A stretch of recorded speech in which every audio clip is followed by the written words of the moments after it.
তাদের জায়গা নাই, মাহফিলের প্যান্ডেলে মহিলাদের জন্য প্যান্ডেল হয় না, এজন্য কই যাবে, যায় বাজারে আর মাজারে। আছে না নাই? সেজদা দিয়ে মুশরিকদের কাতারে নাম তোলে। যদি জিজ্ঞেস করেন মায়েরা কেন যান, বলবে আমার সন্তান হয় না। কেউ বলবে আমার 5টা মাইয়া, এখন পোলা লাগবো, বাচ্চার জন্য দরবারে যায়। দরবারে গেলে বাচ্চা হয়, তাহলে ছাগলের যে বাচ্চা হয়, ছাগলে কোন দরবারে যায়? গাবি যে প্রতি বছর একটা করে বাছুর দেয়, গাবি কোন দরবারে গেল? কথা কি আপনাদের মাথায় ঢুকে? এজন্য সেজদা পাবার অধিকারী একজন, তিনি কে? আল্লাহ বললেন আমি আল্লাহর প্রথম ফয়সালা, খবরদার এক আল্লাহ ছাড়া অন্য কারো ইবাদত করা যাবে। আল্লাহর প্রথম সিদ্ধান্তের সাথে আমরা একমত না দ্বিমত? সবাই একমত, দ্বিমত পোষণকারী কেউ নাই।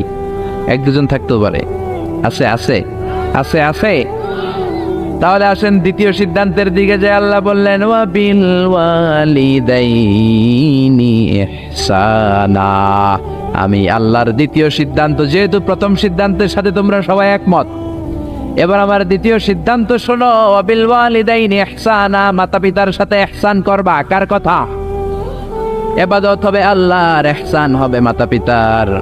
আমরা বললাম আল্লাহ আপনার ইবাদত করব, এটা বুঝলাম, কিন্তু মাতা পিতার সাথে কেমন করে ইহসান করব বুঝিয়ে বলেন।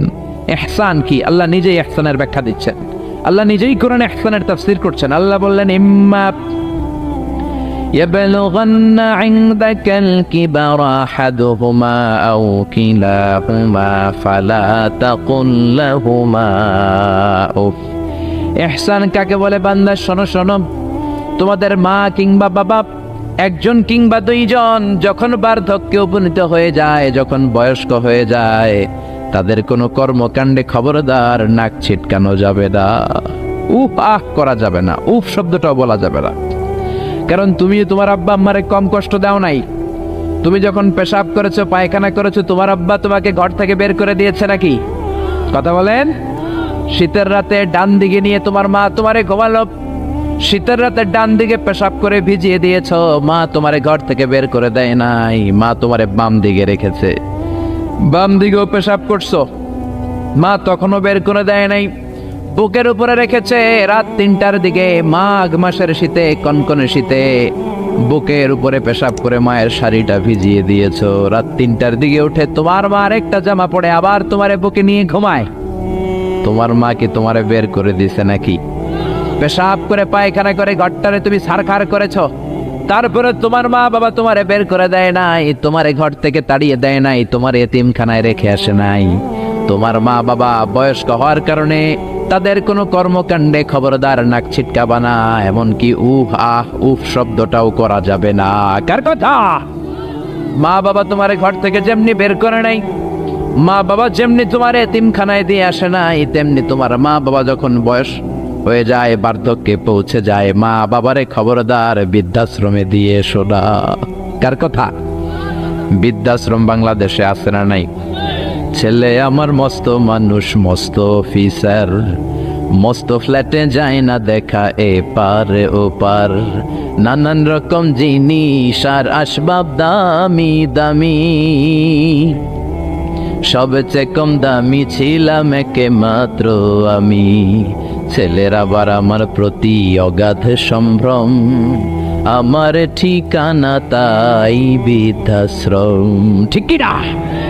কপাল পর অনেক ডাকাত আছে, মা বাবা বয়স হয়ে যাওয়ার কারণে তাদের কর্মকাণ্ডগুলো আর ভাল লাগে না, মা বাবারে বৃদ্ধাশ্রমে দিয়ে আসে। যেই ছেলে মেয়েগুলো মা বাবারে বৃদ্ধাশ্রমে দেয়, তোদের কপালে বুড়া হইলে বৃদ্ধাশ্রম জুটবে না, ভাঙ্গা থালা হাতে নিয়ে তুই ভিক্ষা করে খাবি। ঠিক কি না? এজন্য আল্লাহ বলে ইহসান কারে বলে? শোনো শোনো, ইম্মা ইয়াবলুগান্না ইনদাকাল কিবারা আহাদুহুমা আও কিলাহুমা ফালা তাকুল লাহুমা উফ। মা বাবা একজন কিংবা দুইজন যখন বার্ধক্যে উপনীত হয়ে যায়, খবরদার তাদের কোনো কাজে উফ শব্দটাও করো না। কে বললেন? জোরে বলেন না, কে বললেন? তারা পেশাব করবে, এটা তুমি পরিষ্কার করবা, না পারলে কাউরে দিয়ে করাবা। তারা যেমনি তোমারে বের করে দেয় নাই, তুমিও বের করে দিতে পারবা না, এটাই ইহসান। ঠিক কিনা? এজন্য আল্লাহ বললেন ওয়া বিল ওয়ালিদাইনি ইহসানা, মাতা পিতার সাথে ইহসান করবা, এটা আমার দ্বিতীয় সিদ্ধান্ত। আমরা বললাম আল্লাহ ইহসানের ব্যাখ্যা কি? আল্লাহ বললেন মা বাবা একজন কিংবা দুইজন যদি বয়স্ক হয়ে যায় তাদের কোনো কাজে নাক ছিটকানো যাবে। 2 নম্বর ইহসানের ব্যাখ্যা, ওয়ালা তানহারহুমা, মা বাবারে ধমক দিও না। মা বাবারে ধমক দেয় এরকম বেয়াদব আছে না নাই? এরকম ডাকাইত আছে না নাই? এই এলাকায় নাই? অন্যান্য সবার সাথে খুব মিষ্টি ভাষায়, এক ভদ্র, খুব প্রেস্টিজিয়াস লোক, কিন্তু মায়ের সাথে খারাপ আচরণ, ধমকি দিয়ে কথা বলে, ঝিড়কি দিয়ে কথা বলে, মারে ডাকে বুড়ি, বাবারে ডাকে বুড়া, এরকম ডাকাত আছে না নাই? কেমন করে মারে তুমি বুড়ি বলে ডাক দাও? তোমার মা বাবা তো বুড়া বুড়ি হয়েছে তোমার কারণে। তোমারে মানুষ করতে যে তারা তাদের জীবন যৌবন শেষ করেছে। তোমার লেখাপড়া করাতে যে তারা তাদের জমি জমা হারিয়েছে। তোমারে বিদেশে পাঠাতে যে তারা তাদের ভিটে মাটা ছাড়া হয়েছে।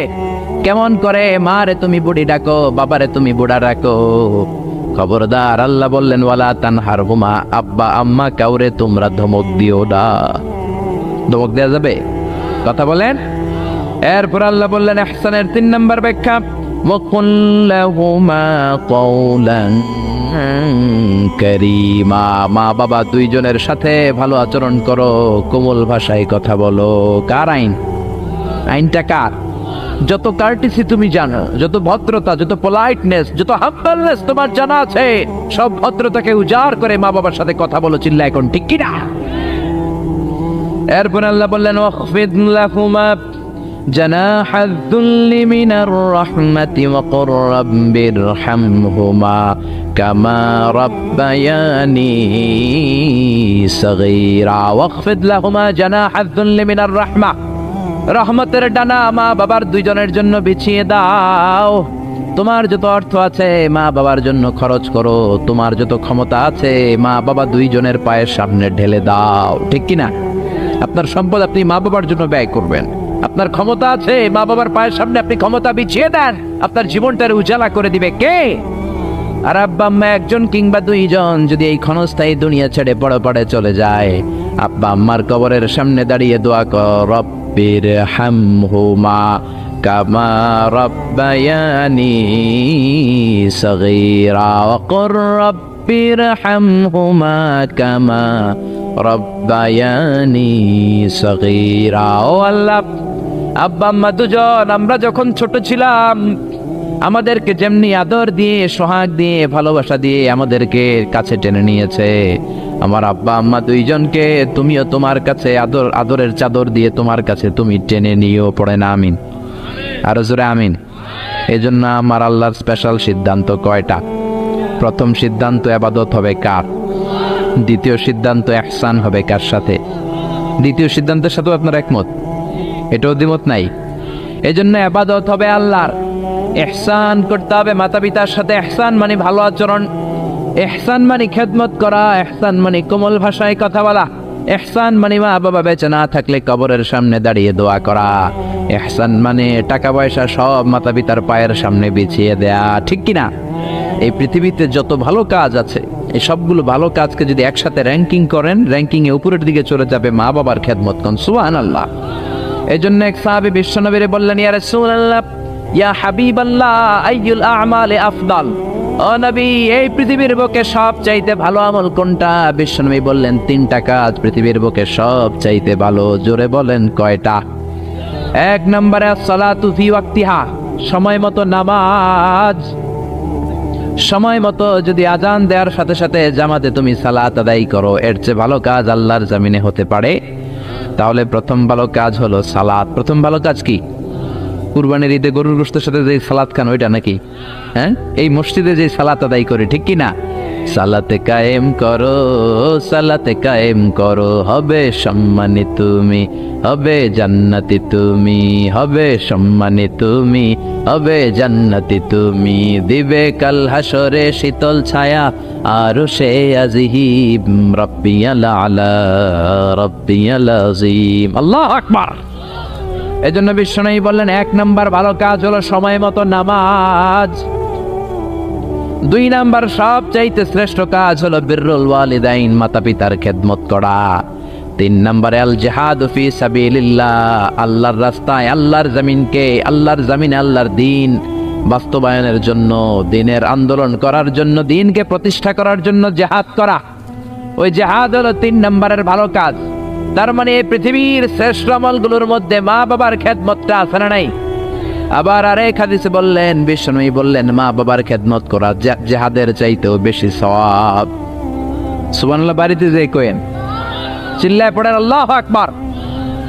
এক সাহাবী আসলো বিশ্বনবীর কাছে, ইয়াস্তাযিনুহুল জিহাদ, এসে বলল, নবী আমারে অনুমতি দেন, আমি জিহাদের ময়দানে যেতে চাই। বিশ্বনবী বললেন, ও সাহাবী, তোমার আব্বা আম্মা কেউ বেঁচে আছে নাকি? সাহাবী বললেন, আছে।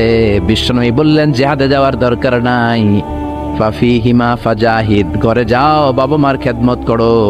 মা বাবার খেদমত করলে ঘরে বসেই জিহাদের সওয়াব পাবা।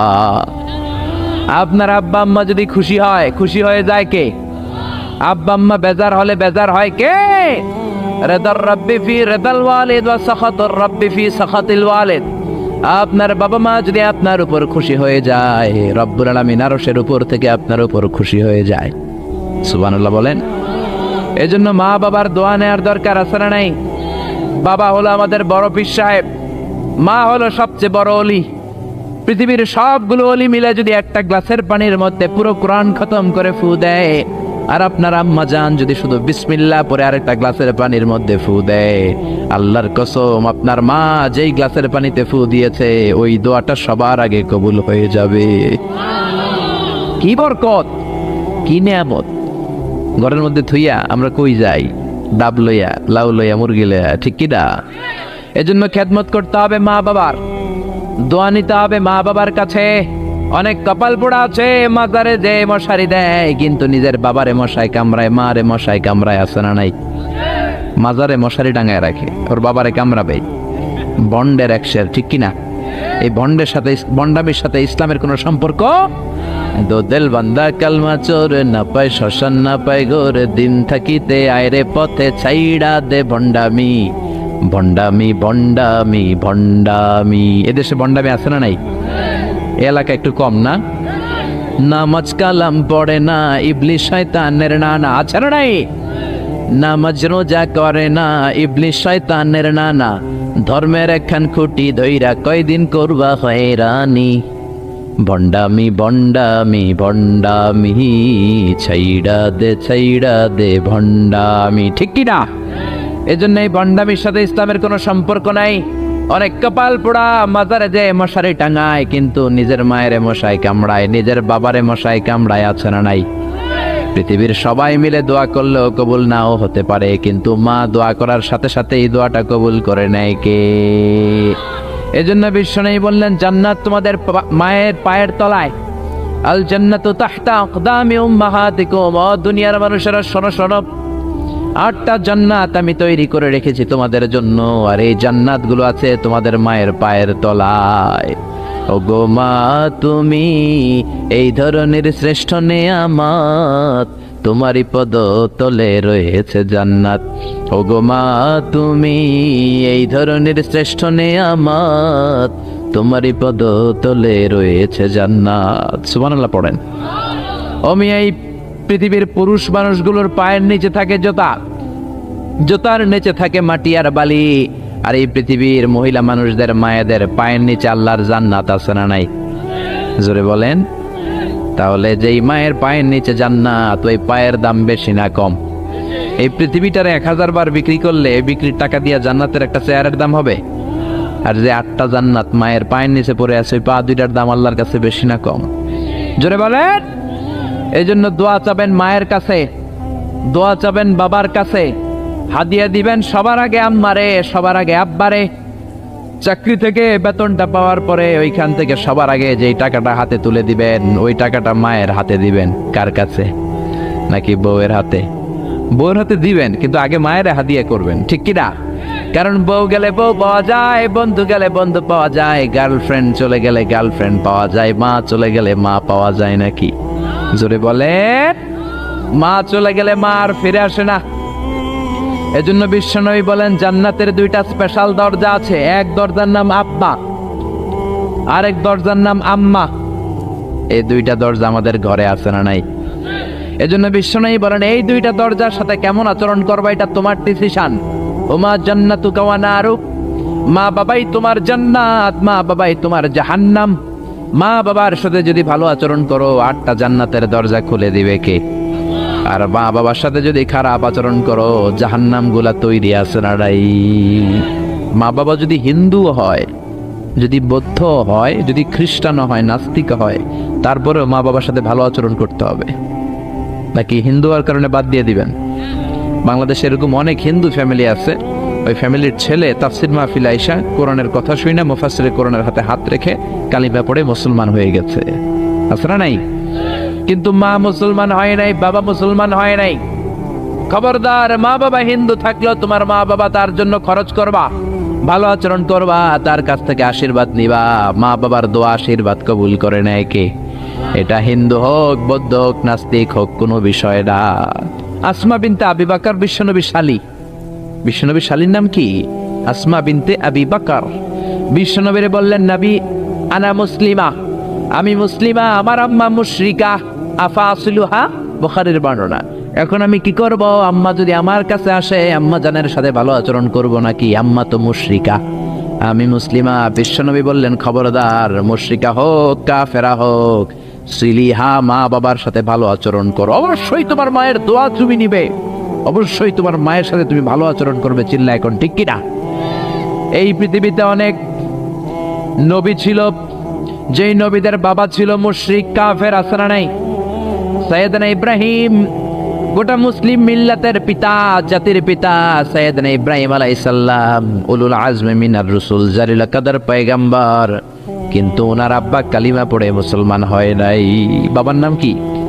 আজহার। মুশরিক, মূর্তি বানাইতো, মূর্তি বানানোর ইন্ডাস্ট্রি ছিল তার বাবা। চিল্লা এখন ঠিক কিনা?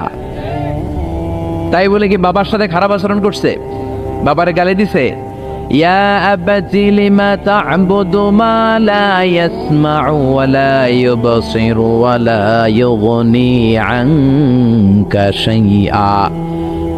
শ্রদ্ধা সহকারে, সম্মান সহকারে বাবারে নসিহত করেছ, বাবা কেন আপনি ওই মূর্তির পূজা করেন যেই মূর্তি কানে শোনে না, যেই মূর্তি চোখে দেখে না, যেই মূর্তি ভালো মন্দ আপনার কিচ্ছু করতে পারে না, ওই মূর্তির পূজা কেন করেন? সম্মানের সাথে বাবারে দিনের দাওয়াত দিলেন, কিন্তু বাবার সাথে কোনোদিন খারাপ আচরণ করে নাই। সুবহানাল্লাহ। এজন্য আল্লাহ বলেন, আমার ফয়সালা দুইটা। কয়টা? ইবাদত হবে কার আর ইহসান হবে কার সাথে?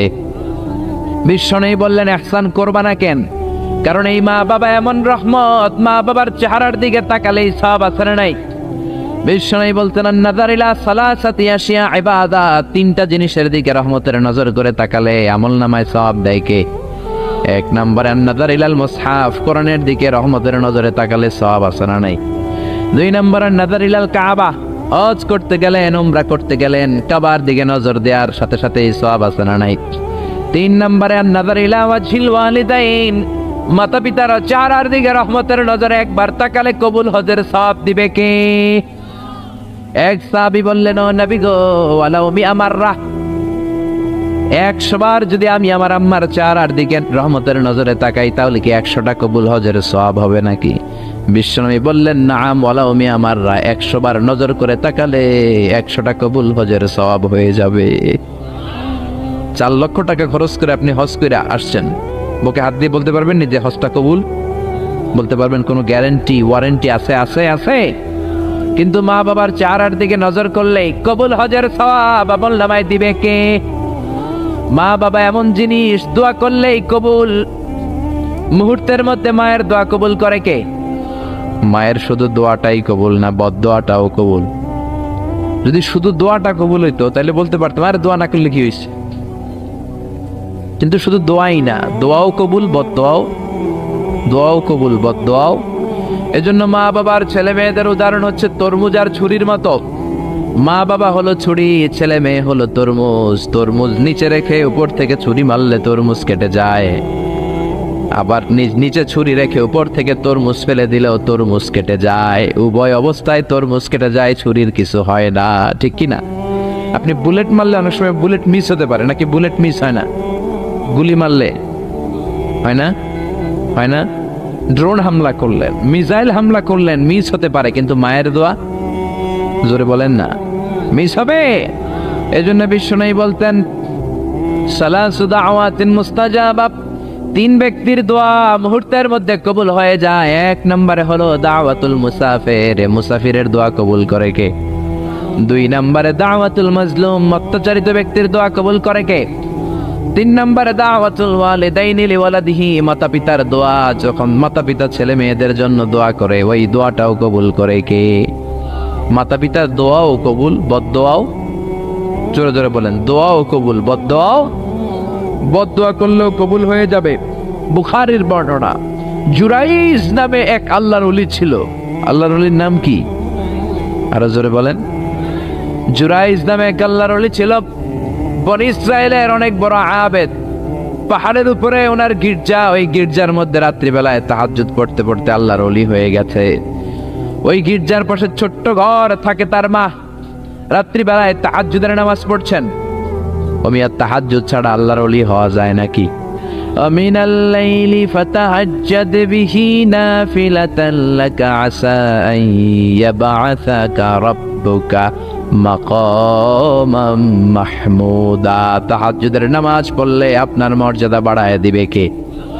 উনি তাহাজ্জুদের নামাজ পড়তেছেন, রাত 2টা। ওনার মা ডাক দিল, ইয়া জুরাইজ, ও জুরাইজ। জুরাইজ মনে মনে ভাবে, হায় হায়, নামাজেও দাঁড়াইলাম, মায়েও ডাক দিল, এখন কি করি? নামাজ পড়বো না মায়ের ডাকে সাড়া দেব? মনে মনে ভাবলো, নামাজটা পড়ে নেই, 2 রাকাতের নামাজ, বেশি সময় লাগবে না। নামাজের পরে মায়ের কাছে যাব, হয়তো মায়ের পিপাসা লেগেছে, পানি খাবে। মায়ের ডাকে সাড়া দেয় নাই। কিছুক্ষণ পর আবার মা তার ডাক দিল, ইয়া জুরাইজ, ও জুরাইজ। জুরাইজ আবার নামাজ চালিয়ে গেল। মনে মনে ভাবলে একটু পরে যাই, নামাজটা শেষ করেই মায়ের কাছে যাব। মা কিছুক্ষণ পরে আবার ডাক দিল, জুরাইজ। জুরাইজ বলে, হায় হায়, মা তো শুধু ডাকতেই থাকে, নামাজ পড়ে মায়ের কাছে যাব। কিন্তু মায়ের সহ্য হয় নাই, মায়ের মনে কষ্ট চলে আসছে। মা মনে ব্যথা পেয়ে গেছে, ব্যথা পাওয়ার সাথে সাথে বদদোয়া করে ফেলছে। আর ওই বদদোয়া কবুল করে ফেলছে কে? এজন্য মায়ের দোয়াও কবুল, বদদোয়াও। বদদোয়া করেছে, আল্লাহুম্মা লা তুমিতহু ইল্লা আন তুরিয়াহুল মুমিসাত। ও আল্লাহ, কোন বেশ্যা নারীর ফিতনায় না ফেলে তুমি জুরাইজকে মরণ দিও না। বদদোয়াটা কবুল করে নিল কে? কিছুদিন পরে আবার জুরাইজ তাহাজ্জুদের নামাজ পড়তেছে, এক বেশ্যা নারী আসছে, এসে বলে, জুরাইজ দরজা খোলো।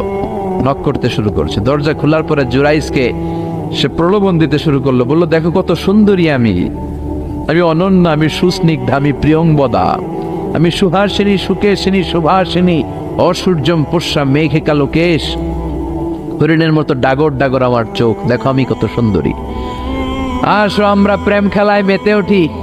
জুরাইজ বলে, আমি আল্লাহরে ভয় পাই, দূর হও, আমার গির্জা থেকে দূর হও। জুরাইজের সাথে সুবিধা করতে না পেরে বেশ্যা পাহাড় থেকে নিচে নেমে এসেছে। বুখারীর হাদিস। নিচে নেমে এসে দেখে এক রাখাল ঘুমায়। কে ঘুমায়? রাখাল রে ঘুম থেকে উঠিয়ে বলে, ও রাখাল, দেখো আমি কত সুন্দরী। রাখাল তার প্রেমের ফাঁদে পড়ে তার সাথে অবৈধ দৈহিক সম্পর্কে লিপ্ত হয়েছে, জেনা করেছে। ব্যভিচারের ফলে এই বেশ্যার পেটের মধ্যে সন্তান দিয়ে দিয়েছে কে? 3 মাসের ব্যবধানে বেশ্যার পেটটা এত বড় হয়ে গেছে। এলাকার লোকেরা বলে, ও মেয়ে, তোর তো বিয়ে হয় না, এই পেট বড় হইল কেন? বাচ্চা পাইলি কই? বেশ্যা বলে, আমার পেটের বাচ্চার বাবা হলে ওই আল্লাহর ওলি জুরাইজ। কথাটা হাসা না মিছা? কত পার্সেন্ট? জোরে বলেন। 100% মিছা? সবাই বলে, হায় হায়, এতদিন মনে করতাম আল্লাহর ওলি, এখন দেখি ভণ্ড। এতদিন পানি পড়ার জন্য যেতাম জুরাইজের কাছে, এখন দেখি ভণ্ড। উপর দিয়ে ফিটফাট, ভিতর দিয়ে সদরঘাট। উপর মে পাক সাফ, আন্দার মে খালাত মালাত। জুরাইজ, আজকে তোর 12টা বাজাবো, দাঁড়া। জুব্বা পড়ে তুমি বুজুর্গি দেখাও, আর রাতের বেলা আকাম কুকাম করো। লাঠি ছোটা নিয়ে সব পাহাড়ের উপরে উঠে গির্জা ভেঙে মেসাকার জুরাইজকে রশি দিয়ে বেঁধে নিচে নামিয়ে এনেছে। ও জুরাইজ, তোর মতো ভণ্ড এলাকায় থাকার দরকার নাই, তোরে ডেথ পেনাল্টি দিব, মৃত্যুদণ্ড। কি দণ্ড? জুরাইজ বলে, হায় হায়, কেন আমার গির্জা ভাঙলা? কেন আমারে মারতেছো ধরতেছো জানি না, একটা বারের মতো বলো আমার অপরাধ কি? সবাই বলে, জুরাইজ, তোর মতো ভণ্ড এই তল্লাটে কেউ উড়ায়। জুরাইজ বলে, ঠিক আছে, আমারে মৃত্যুদণ্ড দিও, আগে বলো অপরাধ কি? সবাই বলে, এই বেশ্যার সাথে তুই পাপ কাজে লিপ্ত হয়েছিস, এই মহিলার পেটের মধ্যে যেই বাচ্চা, ওই বাচ্চার বাবা হলি তুই জুরাই। জুরাই বলে, আল্লাহ কোন বিপদে তুমি আমারে ফালাইলা, কিছুই তো জানি না আমি, আমার তো কোনো দোষ নাই, বুঝ হওয়ার পর থেকে কোনো পাপ কাজে আমি আল্লাহ লিপ্ত হই নাই, তুমি আমারে বাঁচাও। ও মিয়া, বিপদে পড়লে আমাদেরকে বাঁচায় কে? জুরাইজ বলে, ঠিক আছে আমারে মৃত্যুদণ্ড দিও, কিন্তু আমার শিরচ্ছেদ করার আগে 2 রাকাত নামাজ পড়ার সময় দাও। জুরাইজ 2 রাকাত নামাজ পড়ে চোখের পানি ছেড়ে দিয়ে আল্লাহর ডেকে বলে, আল্লাহ তুমি যদি এক হও, তুমি যদি লাম ইয়ালিদ ওয়া লাম ইউলাদ হও, আজকে আমি 1000 মানুষের সামনে ওই বেশ্যা নারীর পেটের বাচ্চাটারে প্রশ্ন করব, তুমি বাচ্চার মুখের জবান খুলে দিও। ওই বাচ্চার মুখের জবান খুলে দেওয়ার ক্ষমতা আল্লাহর আছে না নাই? শিওর? সন্দেহ লাগে না তো? আল্লাহর এত ক্ষমতা, পেটের একটু বাচ্চা কথা বলবে? পারবে, পারবে, আসলে পারবে। ও আল্লাহ, তুমি যদি এক হও, তুমি যদি সব ক্ষমতার অধিকারী হও রব্বুল আলামিন, আমি বেশ্যার বাচ্চার পেটের দিকে তাকিয়ে নজর করে বলবো, ও বাচ্চা তুমি কথা বলো। আল্লাহ তুমি ওই পেটের বাচ্চার মুখের জবান খুলে দিও। সুবহানাল্লাহ, সুবহানাল্লাহ, চিল্লায় পড়েন আল্লাহু আকবার।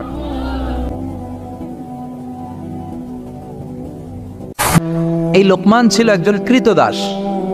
লোকমান ছিল একজন নিগ্র লোক, কুচকুচে কালো, ঠোঁটগুলো পুরো, হাতগুলো লম্বা, কুচকুচে কালো।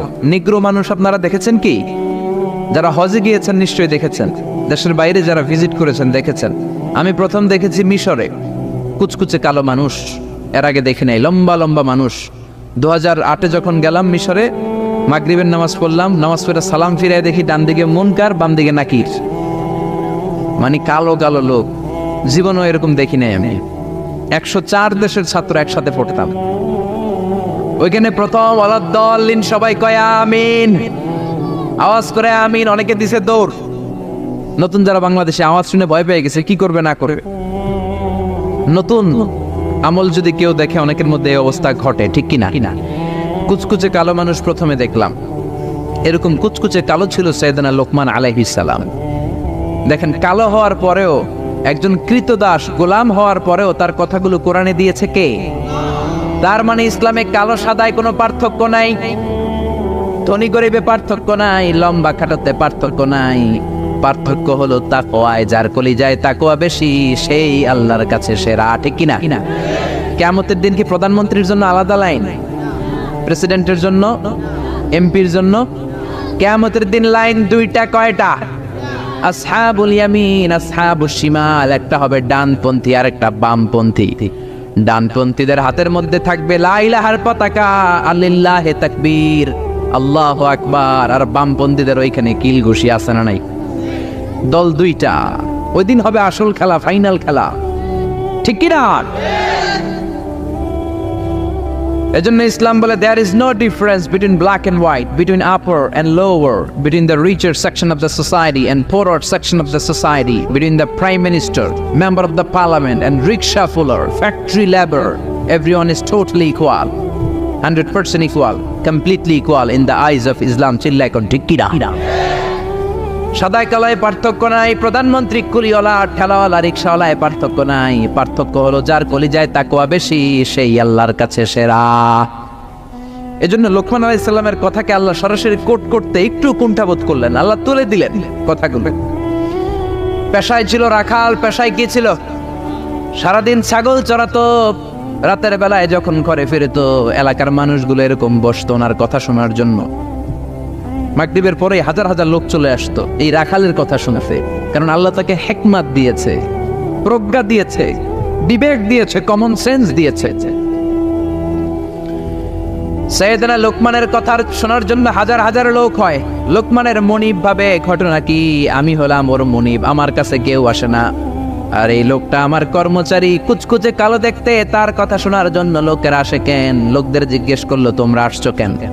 আপনার রাখাল ছেলের মাথার মধ্যে এত হিকমত, এত বুদ্ধি, তার কথাগুলো শোনার জন্য আমরা এসেছি। আমার এই রাখালের এত হিকমত, এত বুদ্ধি, দেখি তো কি হিকমত আছে। ডেকে আনলো একবার লোকমানকে, লোকমান তাআলা হুনা, এদিকে আসো। ইবনে জারীর আত-তাবারি ওনার তাফসীরের ভেতরে, তাফসীর ইবনে জারীর আত-তাবারি, এটার মধ্যে উনি লিখেছেন। উনি যে কত কিছু লিখেছেন, উনি একটা তারিখের গ্রন্থ, ইতিহাসের গ্রন্থ লিখেছেন, তারিখ তবারি। আলেম যারা আছেন বুঝবেন, উনি জীবনে যত পৃষ্ঠা লিখেছেন ওইটা দিয়ে যদি উনার জীবনের বয়সটারে ভাগ দেওয়া হয়, এভারেজে উনি দৈনিক প্রতিদিন লিখেছেন 85 পৃষ্ঠা। আমরা 85 পৃষ্ঠা তো পড়তেও পারি না। আপনি একদিনে 85 পৃষ্ঠা পড়ছেন কোনোদিন? উনি প্রতিদিন লিখতেন অন অ্যাভারেজ 85 পেজেস। 85 পৃষ্ঠা প্রতিদিন লিখতেন। উনি ওনার তাফসির এনেছেন। মনিব লোকমান ডেকে বলে, ও লোকমান, ইজবাহ শাতান, একটা ছাগল জবাই করো, ওয়া আখরিজ মিনহা আতিয়াবা মুদগাতাইন, এবার ছাগলের সবচাইতে 2টা দামি অঙ্গ ছুরি দিয়ে কেটে আনো। সাইয়েদনা লোকমান মনিবের কথা অনুযায়ী ছাগল জবাই করলেন। জবাই করে জিহ্বাটা আর কলবটা কেটে আনলেন। বললেন, মনিব, এই 2টা অঙ্গ সবচেয়ে দামি। এবার মনিব বলল, ইযহাব ওয়াজবাহ শাতান উখরা, আরেকটা ছাগল জবাই করো, ওয়া আখরিজ মিনহা আখবাস মুদগাতাইন, এবার সবচেয়ে নিকৃষ্ট 2টা অঙ্গ কেটে আনো। এবার সাইয়েদনা লোকমান আবার ছাগল জবাই করলেন, আবারও জিহ্বা আর কলব কেটে নিয়ে আসলেন। মনিব বলে, মা হাদা ইয়া লোকমান, ও লোকমান, সবচাইতে উৎকৃষ্ট 2টা অঙ্গ কেটে আনার জন্য বললাম, জিহ্বার কলব আনলা। সবচেয়ে নিকৃষ্ট 2টা অঙ্গ কেটে আনতে বললাম, তখনও জিহ্বার কলব আনলা, ঘটনাটা কি? সাইয়েদনা লোকমান বললেন, জিহ্বা যদি ভালো হয় এর চেয়ে ভালো অঙ্গ আর হয় না। জিহ্বাটা যদি খারাপ হয় এর চেয়ে খারাপ অঙ্গ আর হয় না, ঠিক কি না? এই জিহ্বা দিয়ে যদি কোরআনের তেলাওয়াত করেন, এই জিহ্বা দিয়ে যদি আপনি আল্লাহর জিকির করেন, এই জিহ্বা দিয়ে যদি কোরআনের দাওয়াত দেন, এই জিহ্বা দিয়ে যদি ভালো ভালো কথা বলেন, এই জিহ্বাটাই হলো সেরা অঙ্গ। আর এই জিহ্বা দিয়ে যদি মিথ্যা কথা বলেন, ওয়াদার খেলাফ করেন, মানুষকে গালি দেন, চগলখুরি করেন, গীবত করেন, জিহ্বার চেয়ে খারাপ কোন অঙ্গ হতে পারে? এজন্য আল্লাহ বললেন, আলাম নাজআল লাহু আইনাইনি ওয়া লিসানাও ওয়া শাফাতাইনি ওয়া হাদাইনাহু নাজদাইন। ও গোলাম, তোরে চোখ দিলাম, ঠোঁট দিলাম, তোরে আমি জিহ্বা দিলাম। জিহ্বা দিলেন কে? জিহ্বা না থাকলে খাবারের স্বাদ নিতে পারতেন? জোরে বলেন। আল্লাহর দেহের অঙ্গগুলোর সেটিং এত সুন্দর। এই দেখেন, খাবো, এইখানে মুখ, চাবানোর জন্য ভিতরে দাঁত, ঘ্রাণ নেওয়ার জন্য তার 2 ইঞ্চি উপরে নাক, দেখার জন্য চোখ। আচ্ছা, আমাদের চোখ 2টা যদি পিছনে থাকতো, এদিকে একটা এদিকে একটা, তাহলে খাওয়ার সময় এটা ভালো কি খারাপ দেখার জন্য এইভাবে নেওয়া লাগতো, তাই না? নাক যদি এইখানে না থাকে, নাক থাকতো এইখানে, পিঠে যদি নাকটা থাকতো, তাহলে খাওয়ার আগে এটা কি ভালো খাবার না বাসি খাবার, আগে নাকের এইখানে দেখানো লাগতো, একটু সুইকা দেখে ভালো কিনা, ঠিক কিনা? চোখ যেখানে আল্লাহ রাখলেন, এখান থেকে যদি মাত্র 2 ইঞ্চি উপরে, এইখানে হয়তো বাম চোখটা, এদিকে ডান চোখটা, কি হইতো? ফুটবল খেলতে যায়, ফুটবলে হেড দিতে গেলে চোখ 2টা ডিমের মতো পৌঁছে যেত, ঠিক কিনা? কান 2টা চমৎকার জায়গায় দিলেন, আপনি অবাক হয়ে যাবেন। আল্লাহর এই বডি মেকানিজম, হিউম্যান অ্যানাটমি নিয়ে যদি আপনি চিন্তা করেন, কিভাবে আল্লাহ ডিএনএ দিয়েছেন, ডাইঅক্সিরিবো নিউক্লিক অ্যাসিড, যেটা আমাদের প্রাণের ব্লুপ্রিন্ট। কোটি কোটি ডিএনএ, আমার দাদা, আমার পরদাদা, আমার 14 দাদা, কে কোন ধরনের বৈশিষ্ট্য, ক্যারেক্টারিস্টিক্স, কোয়ালিটি নিয়ে এসেছে, সব ডিএনএ এর মধ্যে আল্লাহ দিয়ে দিয়েছেন। একজনের ডিএনএ এর সাথে আরেকজনের ডিএনএ এর কোনো মিল নাই, কোন সুবহানাল্লাহ। এমন ভাবে সেটিং করেছেন যেটা যেখানে দরকার। খেয়াল করে শুনেন, এই যে কানটা, এই কানটা যদি আল্লাহ এই বগলের নিচে দিত, আর এই ডান কানটা যদি এই বগলের নিচে দিত, আজকে আমার ওয়াজ শোনা লাগতো এইভাবে, ঠিক কিনা? কারণ এইভাবে যদি কান চাপা পড়ে থাকে, কথা শোনা যাবে? সুবহানাল্লাহ কইতে পারলেন না? এই জন্য আল্লাহ বললেন, আলাম নাজআল লাহু আইনাইনি ওয়া লিসানাও ওয়া শাফাতাইনি ওয়া হাদাইনাহু নাজদাইন। তোরে জিহ্বা দিলাম, জিহ্বা দিয়ে স্বাদ নেয়ার সুযোগ দিলাম। আমাদের এই যে জিহ্বা, নরম নরম টিস্যু দিয়ে আল্লাহ জিহ্বাটারে বানিয়েছেন। এই জিহ্বার পার স্কয়ার সেন্টিমিটারে টেস্ট বার্ড আছে 84টা। সেই হিসাবে আমাদের পুরো জিহ্বা দিয়ে আমরা কয়েক হাজার ধরনের খাদ্যের স্বাদ আস্বাদন করতে পারি। কোন সুবহানাল্লাহ। এত নরম অঙ্গ দেহের আর দ্বিতীয়টা নাই। একটা চুল যদি জিহ্বার মধ্যে পড়ে যায়, সেটাও টের পাওয়া যায়, জোরে কোন ঠিক কি না? এজন্য রব্বুল আলামিন সাইয়েদনা মুসারে ডেকে বললেন, ও মুসা, তোর মেজাজ দিয়েছি গরম, কিন্তু জিহ্বা দিয়েছি নরম। ফেরাউনের কাছে যখন দাওয়াত নিয়ে যাবা, গরম মেজাজটা নিয়ে যেও না, নরম জিহ্বাটা দিয়ে নরম নরম ভাষায় দাওয়াত দিবা। فقولا له قولا لينا لعله يتذكر أو يخشى। ও মুসা, তুমি আর তোমার ভাই হারুন ফেরাউনের কাছে যখন যাবা মেজাজ গরম দেখায় না, মেজাজ দিছি গরম কিন্তু জিব্বা দিছি নরম, নরম জিব্বা দিয়ে নরম ভাষায় দাওয়াত দিবা, হয়তো ফেরাউনের কপালে খুলে যেতে পারে, ঠিক কি না? এজন্য লোকমান জিব্বা কেটে এনে বলল জিব্বাটা সবচেয়ে ভালো আবার সবচেয়ে খারাপ। কলব কেটে এনে বলল কলবটা সবচেয়ে ভালো সবচেয়ে খারাপ। কলবে যদি আপনি আল্লাহরে বসান, এই কলবের ভেতরে যদি আল্লাহরে জিকিরে বসান, এই কলবের মধ্যে যদি সবার জন্য ভালোবাসা থাকে, peace for all, love for all, no hatred for anyone, no jealous for anyone, কারোর জন্য ঘৃণা থাকবে না অন্তরে, সবার জন্য ভালোবাসা আছে না নাই? এই অন্তরে যদি সবার জন্য ভালোবাসা পুষে রাখেন, আল্লাহর জিকির দিয়ে যদি অন্তরটারে সমৃদ্ধ করেন, কলবের চাইতে দামি কোনো অঙ্গ আছে নাকি? এজন্য আল্লাহ বললেন আলা বিযিকিরিল্লাহি তাতমাইন্নুল কুলুব। দুনিয়ার কোন জিনিস দিয়ে কলব ঠান্ডা হয় না একমাত্র জিকির ছাড়া। লা ইলাহা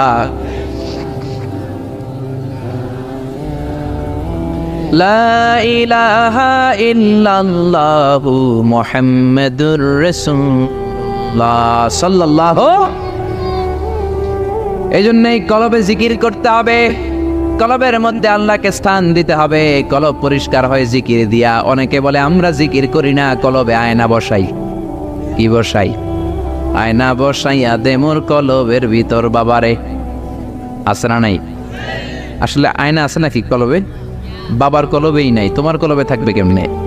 আয়না টায়না কিছু না, কলবের ভেতরে জিকির থাকবে কার?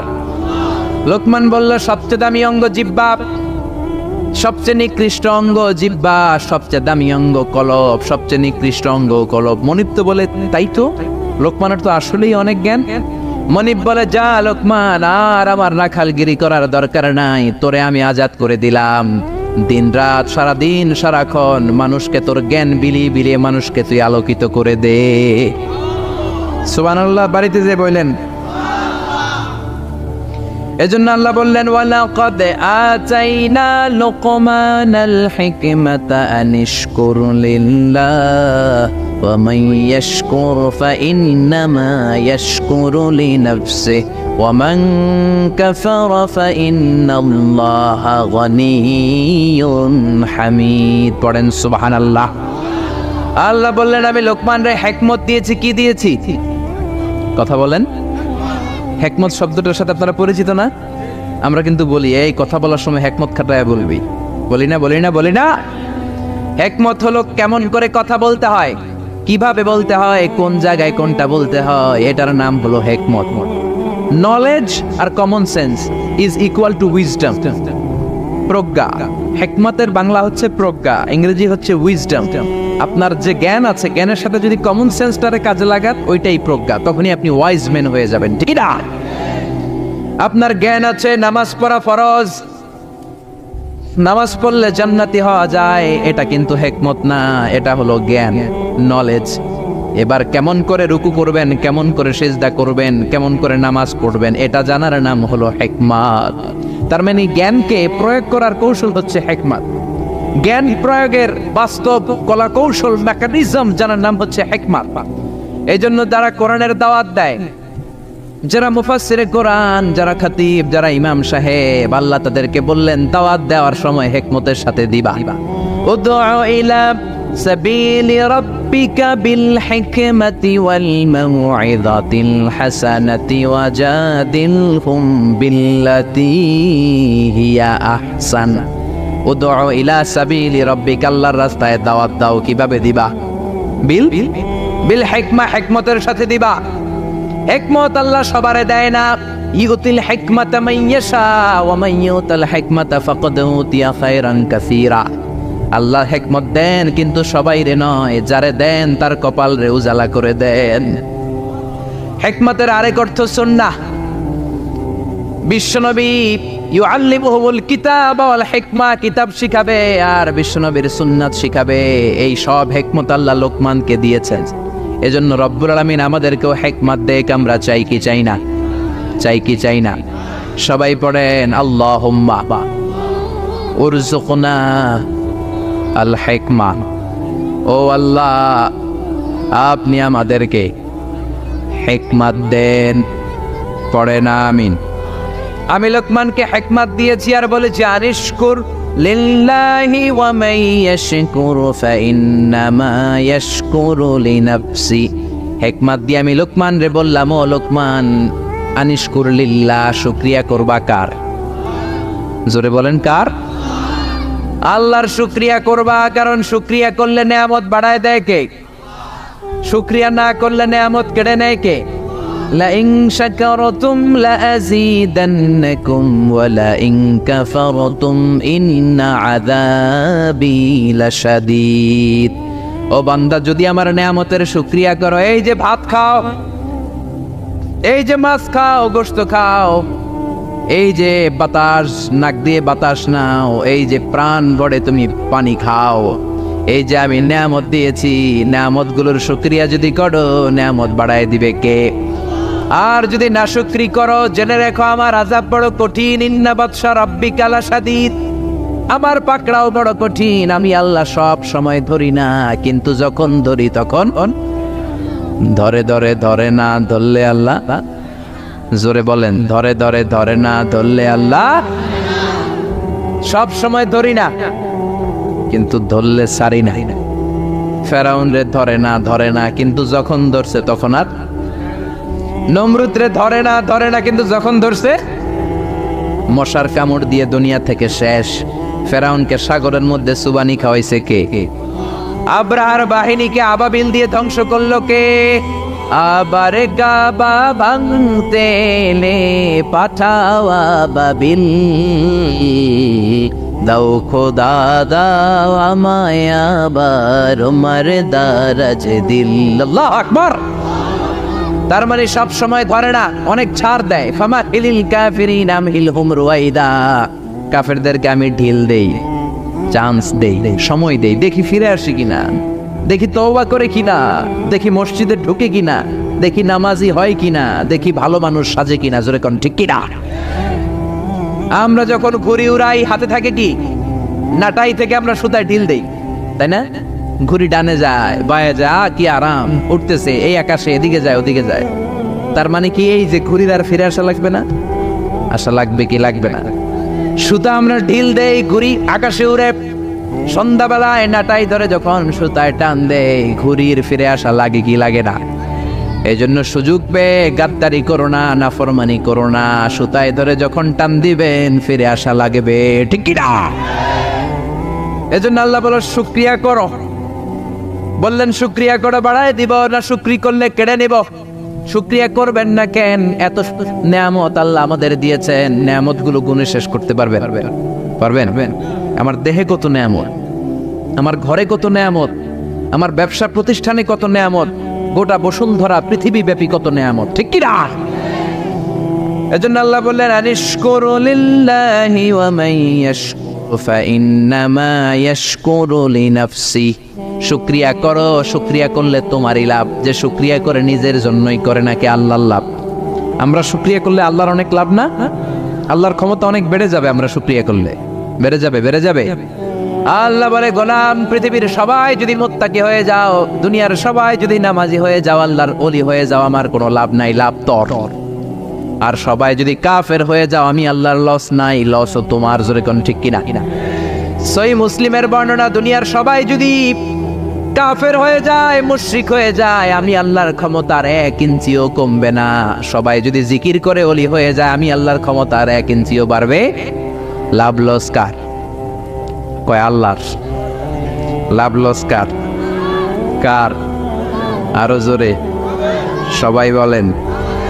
লাভ লস আমাদের। ওমান কাফারা ফাইন্নাল্লাহা গনিয়্যুন হামিদ। আর যদি কুফরি করো, জেনে রেখো আল্লাহ মুখাপেক্ষী, আল্লাহর কিছু লাগে না, লাগে আমাদের। আমাদের প্রয়োজনে আমরা আল্লাহর কাছে ঠেকা, আল্লাহ কারো কাছে ঠেকা নাকি? আমাদের প্রয়োজনে আমরা আল্লাহর কাছে চাই, আল্লাহ কারো কাছে চায় নাকি? এবার সাইয়েদনা লোকমান ছেলেরে দাওয়াত দিবেন, ছেলেরে উপদেশ দিবেন, শুনতেছেন?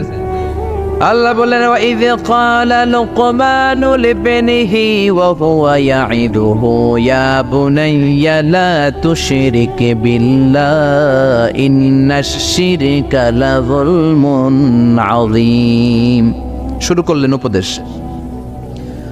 ও ও নবী, স্মরণ করুন ওই সময়ের কথা যখন লোকমান তার ছেলেকে উপদেশ দিচ্ছে। এজন্য ছেলের নসিহত করবেন, উপদেশ দিবেন, বিবিকে নসিহত করবেন। কোরআনে আল্লাহ বলেছে ফাইদুহুন্না, বিবিরে ওয়াজ করো। আমরা ওয়াজ করতে চাই না, ফ্যামিলি মিটিং নাই, ছেলেদেরকে আমরা কিছু বলি না, ছেলেদেরকে উপদেশ দিবেন। লোকমান বলল, ইয়া বুনাইয়া, ও আমার বাজান, ও আমার কলিজার টুকরা সন্তান। আদর করে বলবেন, তমুক দিবেন না, হারামজাদা, গোলামের পোলা গোলাম, নামাজ পড়স না, আজকে তোর একদিন কি আমার একদিন। পোলাই কেবল ঠিক আছে, আজকে আমনের একদিন, আরেকদিন আমার, ঠিক কিনা? কাজ হবে না। নরম ভাষায় দরদ নিয়ে বলবেন। হৃদয় নিংড়ানো দরদ নিয়ে কোনো কথা বললে ওই কথাটা আরেকজনের হৃদয়